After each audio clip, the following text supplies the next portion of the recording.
Yes, my wife cheated on me, and yes, she left me for another man. And yes, at first, I was filled with rage and wanted to destroy both of them. But that never happened. Still, I suppose this is a revenge story, but I never intended it to be so. My name is Randy Clipson, and I'm just an average guy. I'm not a hunk, and most of my life, I was overweight. In high school, that changed because I played football. And it was because of football that I got my nickname, Chipper. They used to say that if I chipped someone, they were going down. When you're 6 feet 3 inches tall and weigh 260 pounds, you were kind of expected to play football. I was not a great athlete, but I had considerable upper body strength, even in high school, and could push defensive linemen backward. Playing football really helped me a lot through those 4 years of school. First of all, I shed most of the fat I had carried around most of my life. Even though I still had a bit of a belly, the muscle I had accumulated more than offset that. Nevertheless, when you've been fat most of your life, you tend to think of yourself as a fatty. Add to that mindset, I was painfully shy because I had been teased about my weight all through grade and middle school. Now, in high school, I was a football player, and no one made fun of me anymore. Being on the football team also came with certain privileges. I was no longer a pariah amongst the girls. Don't get me wrong, I didn't attract the cheerleaders, but some girls were more than willing to go out with me. Still, I didn't date very much until my senior year. That was when I met Cindy. Cindy Crawley had transferred into our school toward the end of my junior year. So, even though she was in my class, I didn't take notice of her until senior year. Cindy had the most beautiful face I had ever seen. However, she was at least 30 to 40 pounds overweight. This turned off most of the boys in my class. And I'm not proud to admit it, but I wasn't interested in Cindy at first either. It wasn't until we were paired up in chemistry that I really got to know her. Chemistry for me was more than complicated, but not for Cindy, so she helped me a lot. I would go so far as to say that if it wasn't for Cindy, I would have failed chemistry and probably not gone to college. Also, while we were partners, I learned how friendly and funny she was. I also found out that we had something in common. We had both started school late. Cindy had had a congenital heart defect that 1.5 years to correct. I was born at the end of the year, and then my parents decided to hold me back a year. That meant that Cindy and I were both 19. It took all my courage, but finally, I decided to ask her out. I think she was suspicious of my intentions at first. I really couldn't blame her. As bad as my early school years had been, hers had been much worse. She was always the target of cruel pranks and taunting. Still, she reluctantly agreed to go out with me. It was a simple date where I just took her to the movies and then out for an ice cream soda. It was a fun date, but I was too shy to try and kiss her. Instead, I shook her hand and asked if I could call her. I could see she was thrilled. We went on several dates over the next several weeks. By the third date, I had worked up the courage to give Cindy a kiss on the cheek. Then we progressed to necking with me, making it to first base. The more I saw of Cindy, the more I cared about her. While my budding romance was lumbering along, the football season was moving in a surprising direction. My high school, Keverton High, had never been much of a football powerhouse. But this season, all the stars seemed to be aligning. Kirk Simmons was our star quarterback, and we had the Bailey twins, Todd and Jason, as our running backs. I was now the left tackle, and I protected Kirk's blind side. I did a reasonably good job in that Kirk was never sacked by anyone coming around my end. We had lost our first game of the season to Mohawk High, 21-17. Mohawk High had always been a perennial football power. After that game, we ran off 7 straight wins and advanced to the regionals.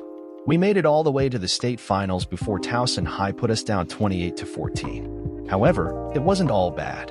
We ousted Mohawk High in the semifinals 38-7. That was very satisfying.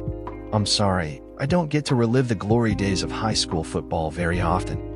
I couldn't resist. Anyway, my romance with Cindy continued, and we had advanced to second base. When prom season arrived, I immediately asked Cindy to be my date. She squealed with delight and accepted with a big, huge kiss. During the 4 weeks before the prom, Cindy went on a crash diet. She lost about 20 pounds to fit into the prom dress she had purchased. When I picked her up for the prom, my eyes almost popped out of their sockets. Even though she was still what most guys would consider fat, I thought she was gorgeous. Cindy had always had big breasts, but they had never been so noticeable until I saw her in that light blue prom dress. The dress barely contained her breasts as they threatened to spill over the top. The night was a dream for both of us as we danced with each other the entire evening. When the evening came to a close, I wanted to go parking with Cindy, but she had other ideas. Directing me to a wooded area about 30 miles outside of town, Cindy explained that her uncle had a small cabin he used when he wanted to go hunting. The cabin was, indeed, small. It only had a tiny kitchen, a couch in front of a television, a bed, and a bathroom. We started on the sofa with our usual fooling around. Ended the night being a happy guy. Even with our extracurricular activities, I got Cindy back to her house 15 minutes before her curfew of 2 a.m. Cindy and I remained close throughout the rest of high school. We had sex whenever we could, but always careful to use a rubber. With graduation, I had been offered a partial scholarship to play football for a Division II school 2 states over. Cindy opted to attend the local community college. My major was computer science, and hers was psychology. Since I was going away to school, we discussed what we should do about our relationship. By mutual agreement, we decided to break up. We felt that it wasn't fair to tie the other down. It was the hardest decision I had ever made. I can't even explain how horrible I felt going off to school and leaving Cindy behind. She told me that if we were meant to be together, we would. I was terrified I was going to lose her. I was hurting so badly when I arrived at Mountain Ridge University, I almost headed straight home. But I couldn't do that. I had made a commitment to the university, and I would honor it. Besides, I really wanted to get a college education. The only thing that I could think to do was to throw myself into my football practices and my schoolwork. From the time I woke up until I laid my head on my pillow at night, I pushed myself to keep my mind occupied. My coaches and my teachers were impressed by my work ethic. Even though the coaches advised against it, I took a full load of classes. One thing about being a college football player, they burned the last of my fat off and replaced it with muscle. That combined with all the weight training, and I had not only upper body strength but lower body as well. Since I only had a partial scholarship, my parents had to cover the balance. I knew they were struggling with the cost, but since I was playing football, I couldn't help financially. I had no money to come home, but I called Cindy every week. She seemed as devastated by our split up as I was. My first year of college came to an end, and it had been successful from a football and academic standpoint. I had been inserted into the starting lineup by the third game of the season. I was too slow to play tackle, so they moved me inside to play left guard. My added strength allowed me to open holes for our running backs, and we finished the season with an 8-2 record. Academically, I ended the year on the dean's list. My parents were thrilled. During the summer, Cindy and I picked up where we had left off. I was now head over heels in love with her. Or, at least, that is what I believed at the time. I have gone back and forth as to whether we were indeed in love or just in lust. After much thought, I think, for me anyway, it was love because a small part of me still loves her. I worked during the summer and took 3 online courses. I was hell-bent to finish college as soon as possible. Cindy and I picked up our sexual activities also. I was exploring her body every way I could, every chance we had. I finished college in 3 years and married Cindy right after graduation. We both took jobs with the same multinational software and electronics company in Virginia, Triorbit Electronics. I worked in software development, and Cindy worked in human resources. After 2 years, we had saved up enough money to buy a small house and started talking about having a family. Our first 3.5 years of marriage were great except for one thing. We both had put on a tremendous amount of weight. Cindy had ballooned to 230 pounds, and I was topping the scales at 310 pounds. I could carry the extra pounds better than Cindy because of my height. Neither one of us was happy about the excess weight, but neither one of us could stick to any diet. As far as I was concerned, I loved Cindy, no matter what size she was. After 3 years of marriage and no kids, we consulted our family doctor. After running a series of tests, he found nothing wrong with either of us, but suggested that we lose some weight. He felt that it might help Cindy conceive. So, for the first time in our lives, we went on a strict diet. After 6 months, Cindy was down 50 pounds. I was only down about 25. But I have to admit that I cheated more than I should. The loss of weight on Cindy was noticeable. I could see that men were starting to eye her like they had never done before. In addition to the diet, Cindy began going to the gym 5 days a week. As I watched her transformation, I realized I had to get my act in gear. I started staying strictly on our diet and starting hitting the gym with her. At the end of 1 year of dieting, Cindy had shed 80 pounds, and I had lost 90. We were both feeling really good about ourselves, but, sadly, our weight loss was going to bring me a broken heart. As Cindy continued to lose weight, She began dressing in more and more revealing clothing. At first, I really enjoyed it, but when I started overhearing some of the comments at work, I was not pleased. But I couldn't really say anything because, for her whole life, Cindy had been an ugly duckling. Now she had turned into a beautiful swan. The real problem for me was when Kirk Simmons was appointed head of human resources. He was now a senior director of the company. I was just a senior programmer. He was now 2 levels above me, and he was now Cindy's boss. At first, I didn't think anything of it. Kirk was married to Susie Looper, who had been a cheerleader in high school. I had seen her at company functions, and she was still quite attractive. I would have hardly noticed her except that my wife asked me to dance with her while she danced with her boss. I danced with Susie a couple times at a Christmas party while Kirk danced with Cindy. I have to admit that dancing just apart from her, I got hard. That was no big deal because, still being in my 20s, any pretty girl could elicit the same result. But one thing I was pleasantly surprised about, she was not a stuck-up snob. I didn't recognize you or Cindy when Kirk and I arrived. Susie complimented us. You guys look fabulous. I always thought Cindy had a beautiful face, but now she's a knockout. You better keep an eye on her. Thank you. That's very kind, I said, a little embarrassed. You guys look fabulous also.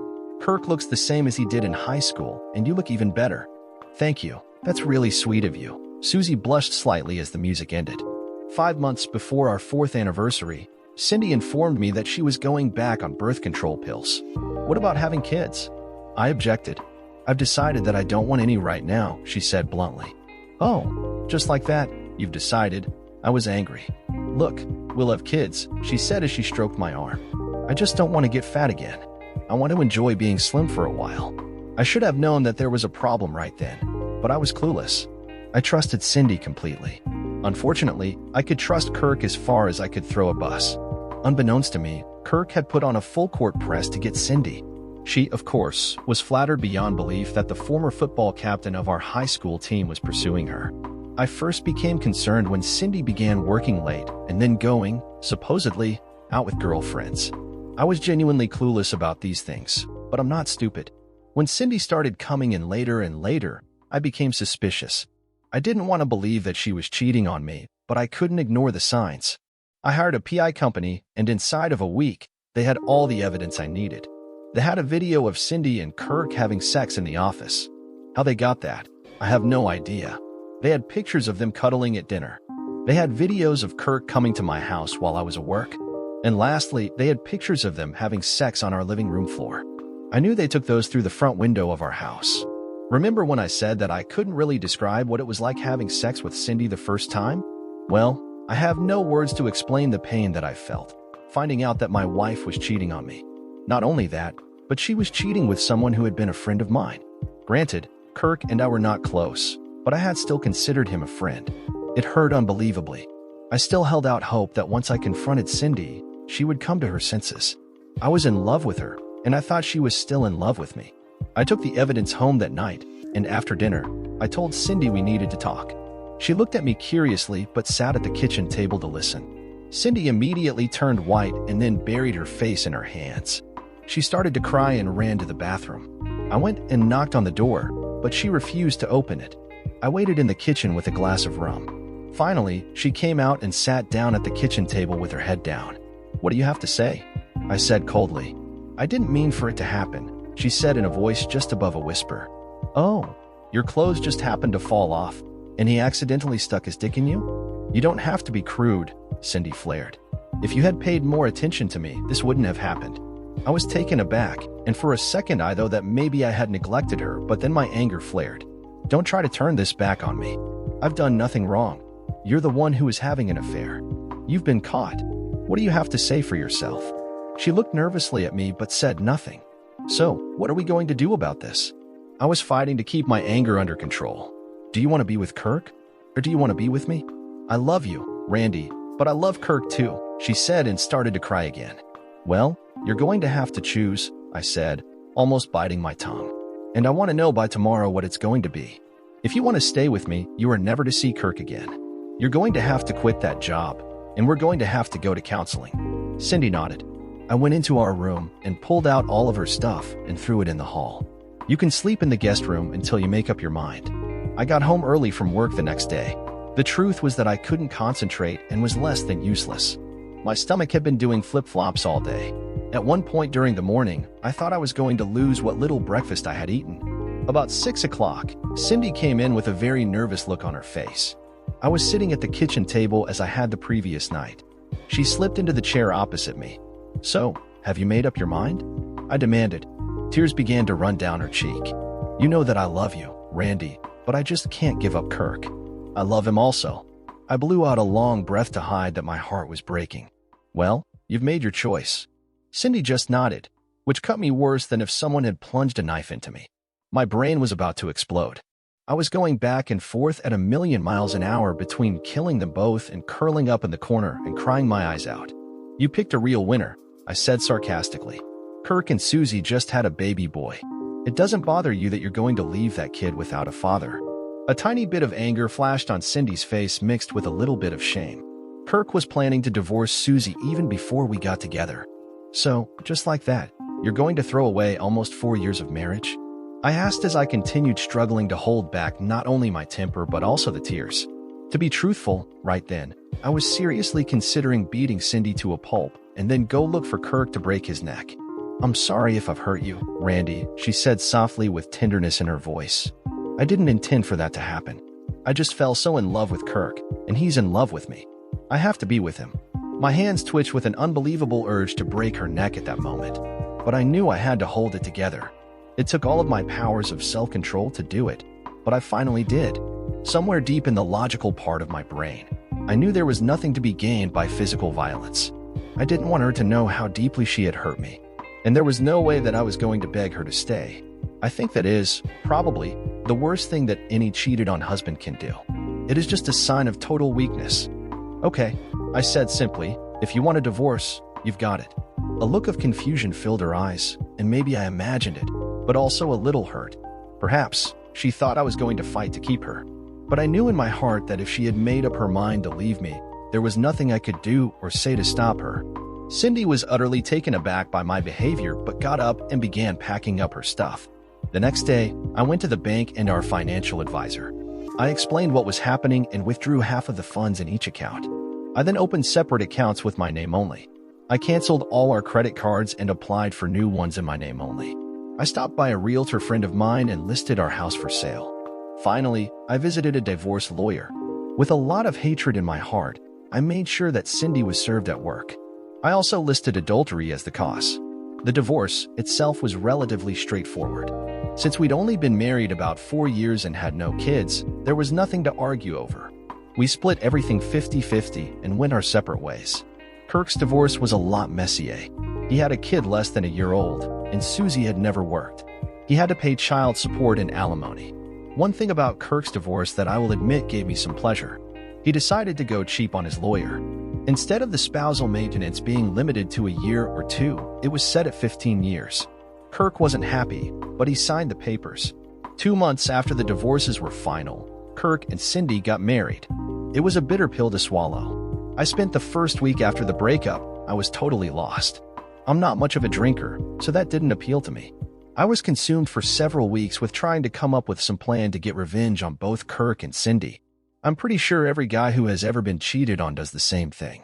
I even started searching on the internet for information about how ex-husbands got revenge on their former wives and lovers. I was in a really dark place. I even bought a gun. Then I began reading story after story about guys who had gotten revenge. At first, my only thoughts of revenge involved violence. Then I started planning to destroy their property, but I quickly realized that both of those ideas would just blow back on me. They were stupid ideas like flattening all their tires, putting sugar in their gas tanks, flooding their new house, and a bunch of other silly ideas.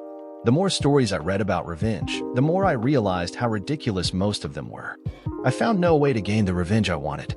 Finally, I sought counseling at my church. The pastor talked to me for almost 2 hours. He explained to me that the hurt from my wife's betrayal wouldn't go away with any kind of revenge.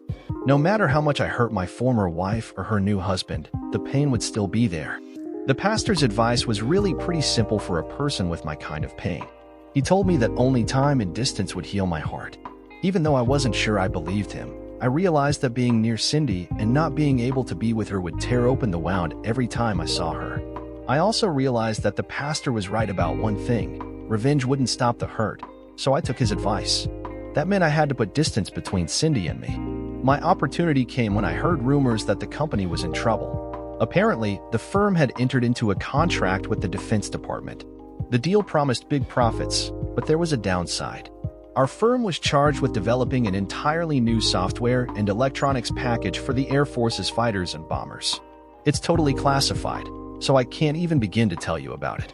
Suffice to say that it was going to put the United States head and shoulders above the Russians and the Chinese. That is, of course, if my company could deliver. The rumor going around was that the project was seriously behind and over budget. Usually, no one worried too much about government contracts. But this one was different. Indeed, there were huge profits to be made. However, there was great risk for the company. Unlike other government projects, during this one, no progress payments would be made while this software and the accompanying electronic components were being developed. The company would also have to pay tremendous penalties if they didn't deliver on time. In fact, if the company didn't successfully finish the project as per the contract, there was a strong possibility that it would go under. As one of the senior software designers in the company, I was called in to consult on the pending disaster. All the other designers didn't want to touch this project with a 10-foot pole. In fact, most of them were updating their resumes and looking to jump ship. If you took it on and failed, not only would you be fired, but the company would probably tank. The stigma of that failure would stay with you for a long, long time. But at that point in my life, I figured, what the hell? I didn't have much to lose. Now that I was divorced, I had very modest needs. If I lost my job, so what? I'd get by. Plus, I had just learned that Cindy was now pregnant. That was like a dagger to my heart. I had always believed that Cindy and I would, one day, have a family of our own. I looked at all the data that they had provided me on this Air Force project. It was clear to me that the direction they had taken would never work. I agreed to take on the assignment and headed for California. I was going to put about 3,000 miles between my ex-wife and me. As I had done my first year in college, I immersed myself in work. My days were long, sometimes 20 hours at a stretch, which didn't give much time to think about Cindy. I fired 3/4 of the programmers and all of the engineers working on the electronic components. I brought in new people. I literally scrapped everything they had done to date, even though our deadline was only 11 months away. I didn't know anything about engineering, but I had brought some of the most creative engineers in the company to work with me.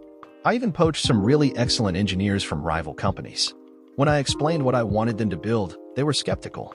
But when I told them why I wanted the electronic components built that way, they were stunned. They suddenly realized how simple my idea was. However, I then had to make the software work. Slowly, but surely, we put together a program that I felt good about. But it wasn't until 3 weeks before we had to deliver our product to the military that I knew we had done it. Our first test combining the software and the electronic components showed a 96% success rate. And as I scanned the 4% that hadn't worked, I knew that they were easy fixes. Once it was revealed that our program worked, the company stock shot up over 300 points in a couple of months. Then the Defense Department announced that they were expanding our contract to include the Navy, Army, and Marines. We were talking about billions of dollars in profits, but it didn't stop there. I realized that we could tweak the program downward, and it would have multiple commercial applications as well. Basically, we stripped all of the classified information out, and it proved to be an excellent platform for all sorts of practical applications. The list of things we could adapt to this program seemed endless. After that success, I was promoted to a senior vice president and put in charge of developing those commercial applications. Over the years that followed, I frequently had to return to the Virginia home office. I didn't run into either Kirk or Cindy during these visits. Even though I didn't think it would affect me at all, I didn't want to be bothered. I had nothing to say to either of them after all this time. The pastor, who had given me the advice about putting time and distance between a heartbreak, had been 100% right. I had moved on. During one of my visits, I ran into Kelly Bailey. She had been a cheerleader back at Caverton High. She and Susie had been best friends. I knew that she had married Jason Bailey and had had a son. Before I found Cindy, I had always had a crush on Kelly. She was the prettiest cheerleader, but Kelly had such a warm way about her that it was impossible not to like her. In high school, she had been voted most popular. Kelly had aged some but was still quite attractive. Physically, she was the polar opposite of Cindy. While Cindy had short blonde hair and was overly well endowed, Kelly was petite with long black hair. She stood barely 5 feet 3 inches tall, and her breasts, while proportional, were considerably smaller than Cindy's. One thing they had in common was a smile that radiated warmth. I was stunned that she recognized me. I was in a grocery store getting a few things because I was supposed to make a presentation to the board of directors. Formal updates with the board always meant I'd be in town for a week. The company had several apartments for executives that came from out of the area. They were furnished, but there was never any food in them. "Randy, is that you?" Kelly called to me as I was trying to decide which frozen dinners to buy. I immediately recognized her and blushed slightly when she called my name again. I guess I still had a little crush on her, even though she had a few gray hairs and a few small wrinkles. "Kelly," I smiled as she stopped her basket next to mine. "I'm flattered that you recognized me." "I wouldn't have," she admitted, "except that Susie pointed you out when she came to have lunch with me at Triorbit." "You work at Triorbit?" I was truly stunned. She smiled and nodded. "I've been there for about 6 years. I work in marketing." I was surprised to discover that Kelly worked at the same company as me. I felt a little guilty that I didn't know that. However, I had almost nothing to do with marketing, so I shouldn't have felt bad. Still, I felt as though I should have known. "How are you doing?"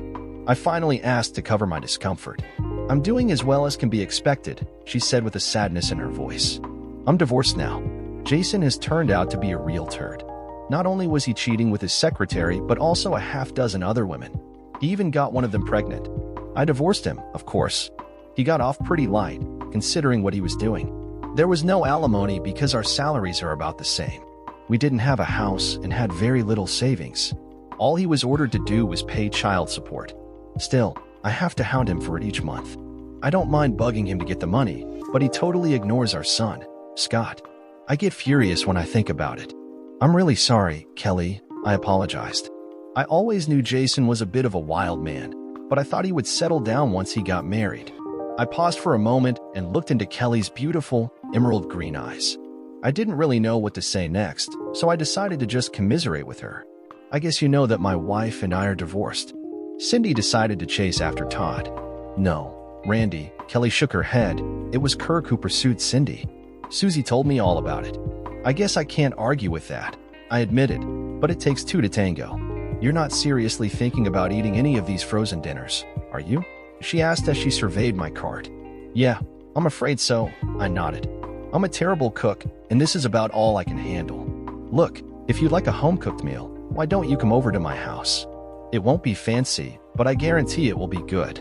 I almost turned her down, but the thought of a home-cooked meal was something I couldn't pass up. If it's not an inconvenience, I wouldn't mind having a real meal. I can't remember the last time I had one. That evening was delightful.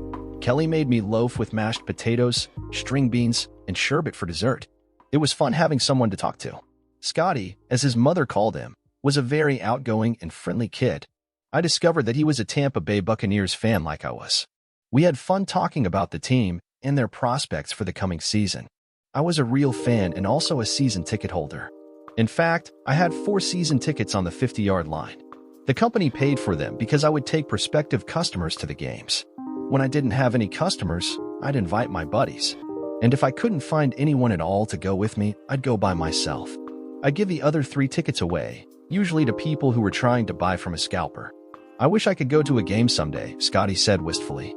"I can make that happen," I said impulsively. As soon as the words were out of my mouth, I realized that I had overstepped my bounds and quickly tried to fix it. "That is, of course, if your mother will approve of it." Scotty looked over at his mother with imploring eyes. All she said is, "We'll discuss it." At the end of the evening, I apologized. "I'm sorry about the offer for the Tampa Bay Buccaneers." It was out of my mouth before I realized what I was saying. "But just so you know, I have 4 season tickets to all the Bucs home games and a ton of frequent flyer miles. If you wouldn't mind him going to a game with me, I'd be thrilled to take him." She stood there, looking at me with piercing eyes. It was then that it hit me that I'd made another faux pas. I immediately tried to correct that one, only to create yet another. "The invitation applies to you also." After a moment's pause, I stuttered, I'd get separate rooms for us. You and Scotty would be in one, and I'd be in the other." I could feel my face burning at my stupidity, but all that Kelly did was smile. "You are the sweetest man," she said with a chuckle. "Your expression is priceless." I breathed a sigh of relief. I really didn't want to offend Kelly.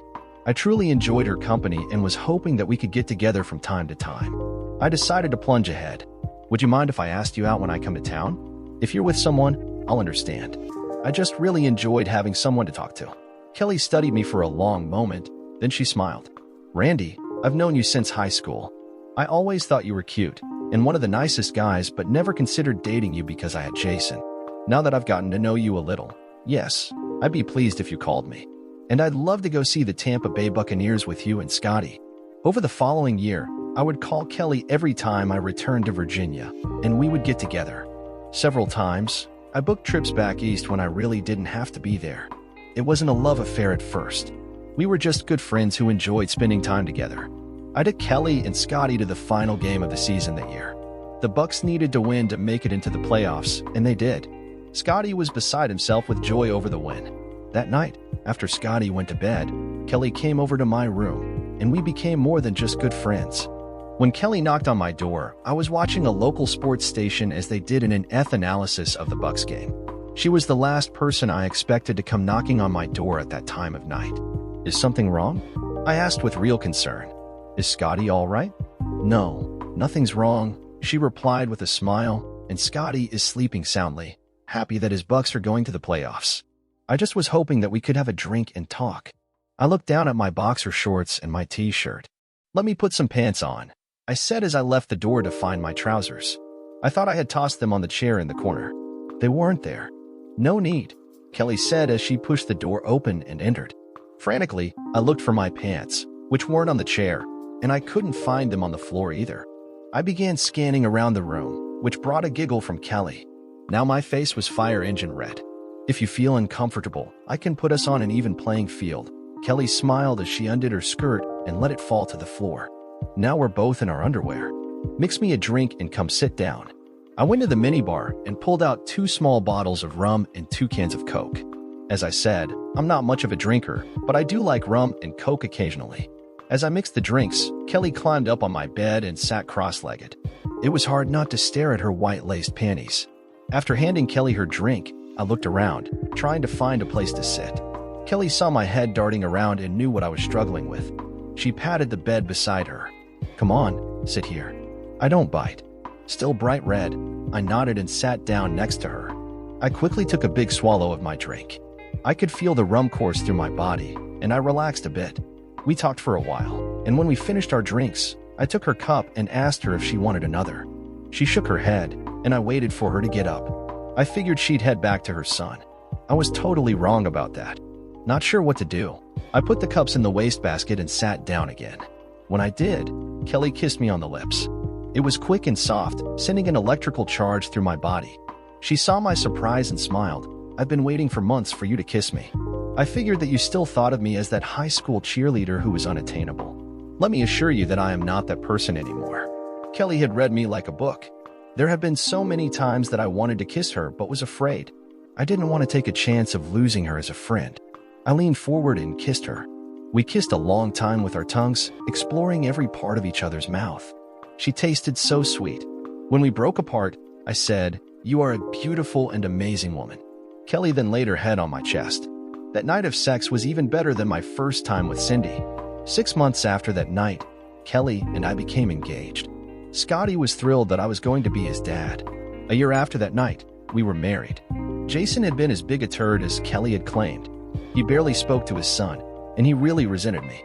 Jason was still close friends with Kirk, and every time he came to Kelly's apartment when I was there, he had to tell me how happy they were and what great sex Kirk and Cindy were having.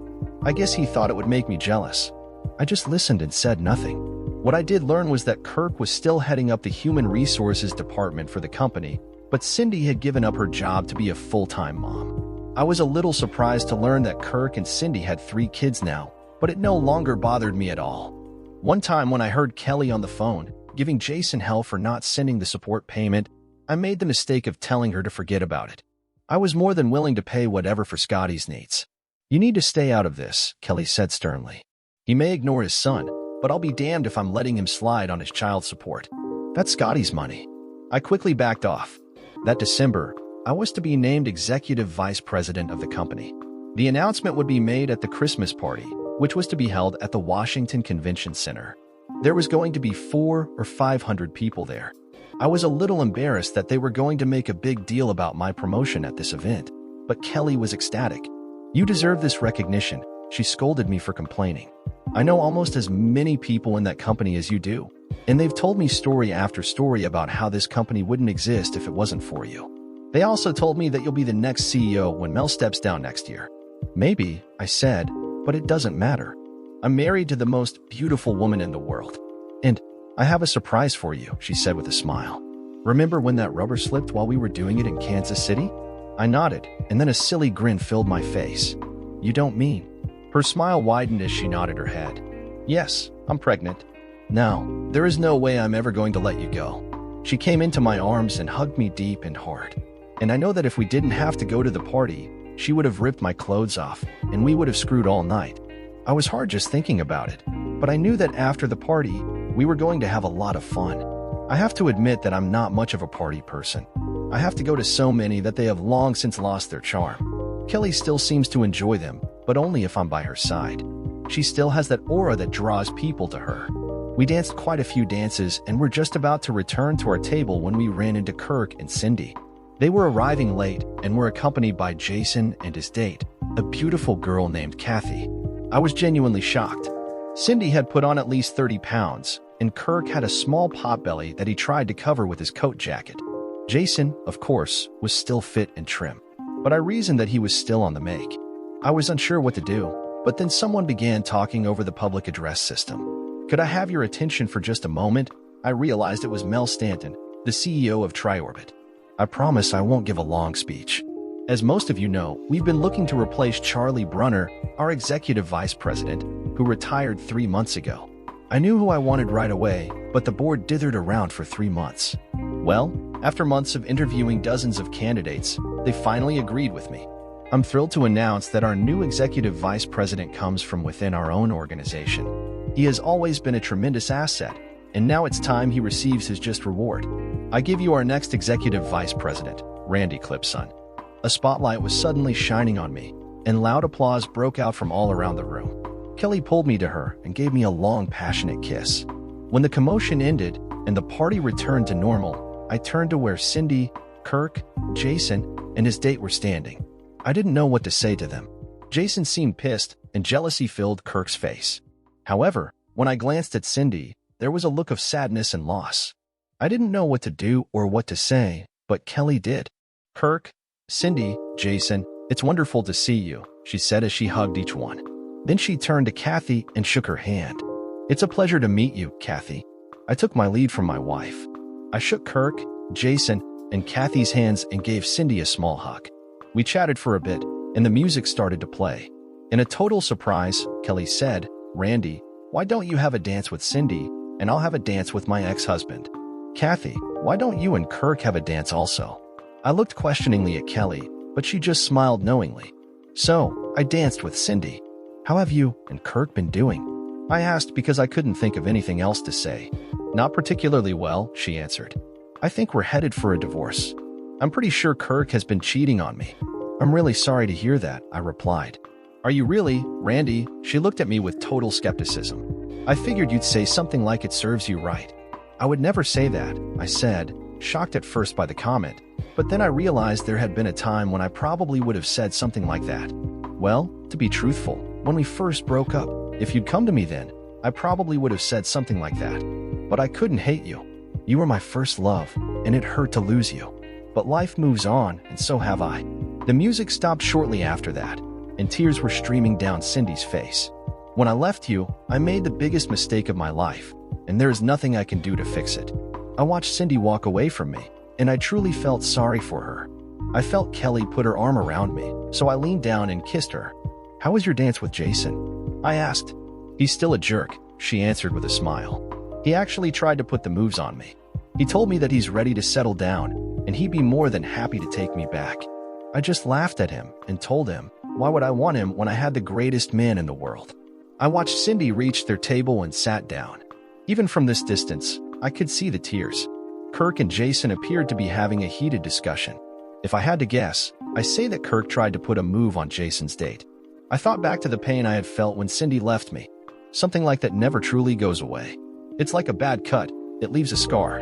I also thought of all the planning for revenge that filled me during that time. The pastor had been right. No amount of revenge would have ever stopped my pain. It indeed was time and distance that had healed me. As I said at the beginning, even though I had given up on the idea of getting revenge, I had, in fact, achieved it. My revenge was exacted in the only way that is truly meaningful to someone who has been cheated on. I was living well, loved, and totally happy. Dear listener, if you have reached this far, please click on the subscribe button. It will be a great help.